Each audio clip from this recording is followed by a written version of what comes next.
Hey guys, welcome back to the channel. Today's video is perhaps for someone who might be a little bit new to air gunning. So if you guys are longtime veterans and you know all this already, just go watch one of my other videos of blowing some fun stuff up. And today we're going to be talking about the 3 air guns that every air gunner needs as like a baseline to start their collection to get things kind of going, get things rolling, at least in my humble opinion. So what are those 3 air guns? Well, basically, we've got 2 rifles and a pistol.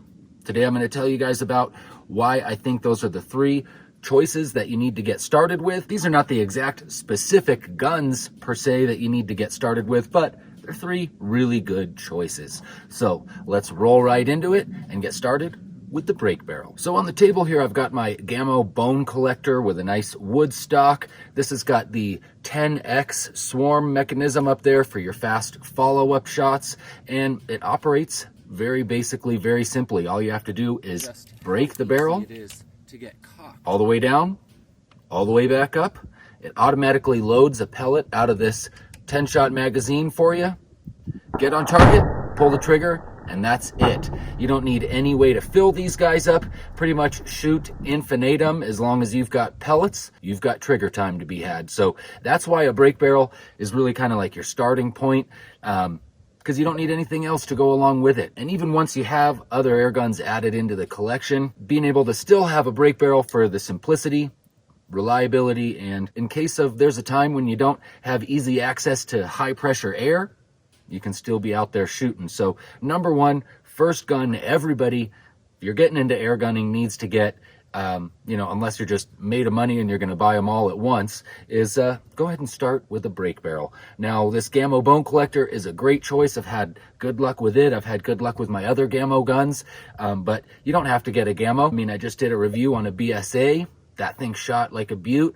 Of course, my good old standby, the SIG ASP-20, that one's no longer available, but you can find some of these good older guns maybe on the forums and stuff. So definitely, even at a yard sale or a pawn shop, get yourself the best break barrel that you have cash in your pocket today to go and buy, and it'll serve you well. So moving on, I think the next gun that everybody needs to get is a quality PCP rifle. And by quality, what I mean is get whatever, again, is the best that you can buy with the money that you have. You don't need to save up for 10 years to try to get the most expensive, most awesomest PCP air gun, especially if it's your first PCP. But definitely getting a few more dollars out of that wallet as opposed to just like your base bottom of the barrel piece of junk stuff, you're gonna have a better time.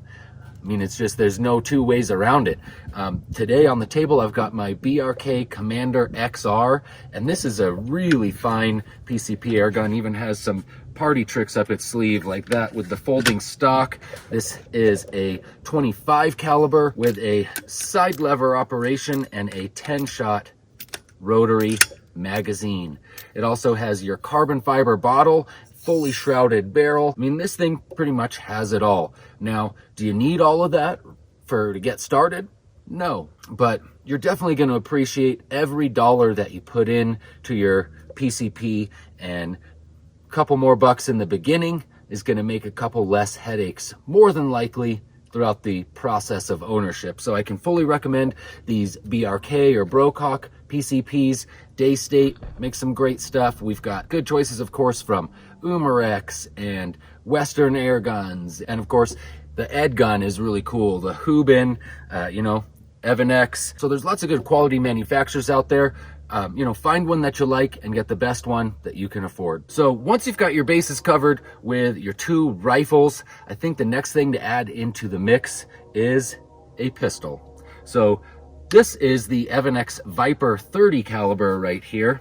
And man, this is just a fun shooting little pistol. I've had the Viper 22 cal, the Viper 25 cal, and now the Viper 30 cal, and probably the 30 is my favorite just because it's got really the most power out of the lot. But I can definitely say that these Evanex Vipers are very reliable. So that's why I've got this one out today, because my Hubin GK1 actually isn't working right now. So it Not that I don't recommend the GK1, it's a great pistol, and you know, there's other cheaper options out there. You guys could go with something like the Umarex Nodos. That has a pistol configuration that it can run in, and it's actually a sweet little shooter for only a couple $100. Has to operate with a side lever, whereas this is a semi-automatic option, and same thing with the Hubin GK1. And really in a pistol, I kind of prefer something that's at least pistol-ish size, especially if I take this moderator off the end. This thing isn't super huge. It definitely can be run comfortably as a pistol. So if you're into just shooting, if you're into PCPs, if you're into just any kind of thing with a trigger on it, come on, who doesn't like shooting a pistol? So to kind of round out your collection and really being able to have an airgun for sort of all occasions, gotta have a pistol in the mix. And I think a PCP pistol is definitely far superior to any of your CO2 pistols. Not that CO2 isn't fun. I mean, if you guys enjoy shooting CO2, go out there, knock yourselves out, grab some CO2 pistols and have a whole lot of fun. I've done it myself, but really, I would rather have traded all those CO2 pistols along all the years for just one PCP pistol, because more power, easier to fill up. You don't have to be running around with these little CO2 canisters. Again, more power and just better build quality. I mean, this thing has an awesome trigger, just a great little pistol. So FNX Viper 30 caliber, I would fully recommend this, or again, Hubin GK1, just mine currently is broken because I probably just used and abused it a little bit too much. So there you have it, guys. The 3 air guns that every air gunner needs to have to at least have a baseline in their collection: break barrel, quality PCP rifle, and a quality PCP pistol. Those are my 3 choices. I would get rid of or sell or trade or whatever, everything in the whole collection, if I just got to keep kind of 3 like that right there. So let me know what you guys think in the comments below. I'm sure I'm going to have some people agreeing, some people disagreeing, and that's what's fun about all this. But I think I've got some good points that were made here. And I think definitely, again, if you're new to air gunning and you're looking for advice on where to get started, what we've got right here would be a great place for you. So thank you guys so much for hanging out with me. If you like this video, check out one of the other couple of videos up on screen right now, and I'll see you guys over there.